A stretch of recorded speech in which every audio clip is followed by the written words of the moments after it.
വിശുദ്ധ Carlo Acutis cyber ലോകത്തു നിന്നും കാലിത്തൊഴുത്തിൽ പിറന്നവനു വേണ്ടി ഇന്ന് വിശുദ്ധ പദവിയിലെത്തിയ ഒരു 15-കാരൻ. സമൂഹ മാധ്യമങ്ങളും സൈബർ ലോകവും ആശയപ്രചരണത്തിനുള്ള ഏറ്റവും വലിയ മാർഗമാണെന്ന് തെളിയിച്ച കീബോർഡിനെ ജപമാലയാക്കിയ ഒരു കൗമാരക്കാരൻ. 1991 ലണ്ടനിൽ ജനിച്ച് ഇറ്റലിയിലെ മിലാനിൽ വളർന്ന വിശുദ്ധ കാർലോ 11-ാം വയസ്സിൽ അസീസിയിലെ സ്വന്തം ഇടവകയ്ക്ക് വെബ്സൈറ്റ് ആരംഭിച്ചാണ് വിശുദ്ധ കാർലോ സുവിശേഷ പ്രചരണത്തിന് തുടക്കമിട്ടത്. വിശുദ്ധരെ പ്രഖ്യാപിക്കുന്നതിന് സഭ അംഗീകരിച്ച അത്ഭുതങ്ങൾ ഡിജിറ്റലായി രേഖപ്പെടുത്തി വിശുദ്ധ കാർലോ ശ്രദ്ധേയനായി.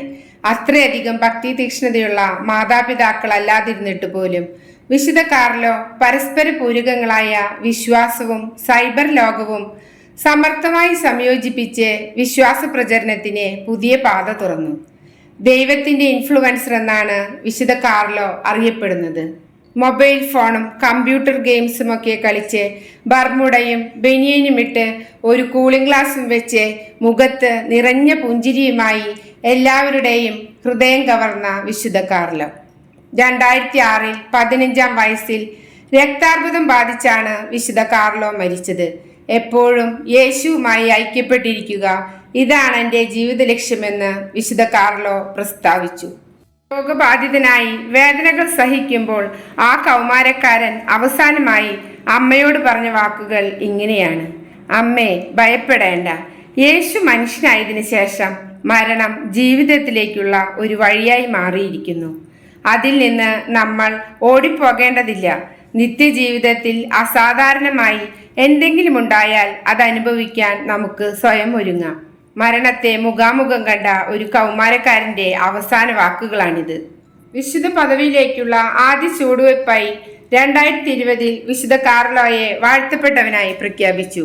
പാൻക്രിയാസിനെ ബാധിക്കുന്ന രോഗമുള്ള ഒരു ബ്രസീലിയൻ കുട്ടി വിശുദ്ധ കാർലോസിന്റെ മധ്യസ്ഥതയാൽ സുഖം പ്രാപിച്ച അത്ഭുതത്തിന് ശേഷമാണ് ഈ പ്രഖ്യാപനമുണ്ടായത്.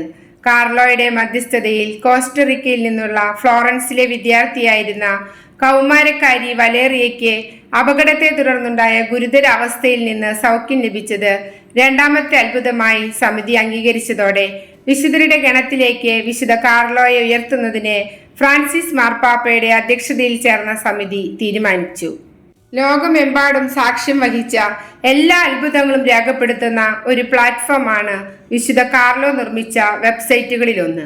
9-ലധികം ഭാഷകളിലേക്ക് ഇത് വിവർത്തനം ചെയ്തിട്ടുണ്ട്. ഇറ്റലിയിലെ അസീസിയിൽ വിശുദ്ധ കാർലോയുടെ ശവകുടീരം പൊതു ആരാധനയ്ക്കായി തുറന്നു നൽകിയിട്ടുണ്ട്. ജീൻസും ടെന്നീസ് ഷൂസും ധരിച്ച് യാതൊരു വിധത്തിലും അഴുകാത്ത ആ പുണ്യാത്മാവിന്റെ ശരീരം വിവറിംഗ് ഗ്ലാസ്സിലൂടെ കാണാൻ കഴിയും. ഫുട്ബോളിനെ സ്നേഹിക്കുകയും പോക്കിമാൻ കാണുകയും പ്ലേ സ്റ്റേഷൻ കളിക്കുകയും ചെയ്ത ഈ വിശുദ്ധന് മില്ലേനിയൽസിന് കൂടുതൽ അടുപ്പമുണ്ടായേക്കാം. യുവജനങ്ങളുടെ ഹീറോയായ വിശുദ്ധ കാർലോ അക്യൂറ്റസിനെ ഇന്ന് സെപ്റ്റംബർ 7 ഞായറാഴ്ച ഉച്ചയ്ക്ക് 12 മണിക്ക് റോമിലെ സെന്റ് പീറ്റേഴ്സ് ബസിലിക്കയിൽ വെച്ച് വിശുദ്ധ ലിയോ 14-ാമൻ പാപ്പ വിശുദ്ധനായി പ്രഖ്യാപിച്ചു. മാതാപിതാക്കൾ ജീവനോടെ ഇരിക്കുമ്പോൾ മകനെ വിശുദ്ധനായി പ്രഖ്യാപിച്ച സുവർണ നിമിഷം. ആയിരക്കണക്കിന് വിശ്വാസികളും സ്വർഗവും സാക്ഷ്യം വഹിച്ച ആ പുണ്യമുഹൂർത്തം. വിശുദ്ധ കാർലോസ് അക്യൂറ്റസെ, പാപികളായ ഞങ്ങൾക്ക് വേണ്ടി ഈശോയോട് മാധ്യസ്ഥ അപേക്ഷിക്കണമേ.